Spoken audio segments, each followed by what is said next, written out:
Alam mo, sir, if I will be allowed to explain, ang isang pulis, at magtanong ka dito after this proceeding, magpunta ka ng anong istasyon, ang pulis, hanggang sweldo lang yan, pati equipments, office materials.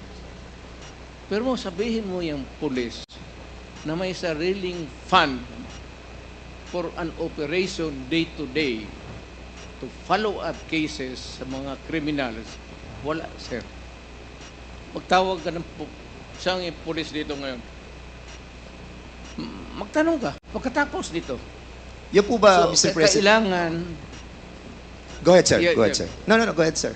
kailangan punduhan mo talaga ang pulis. Lalo na if there is a serious crime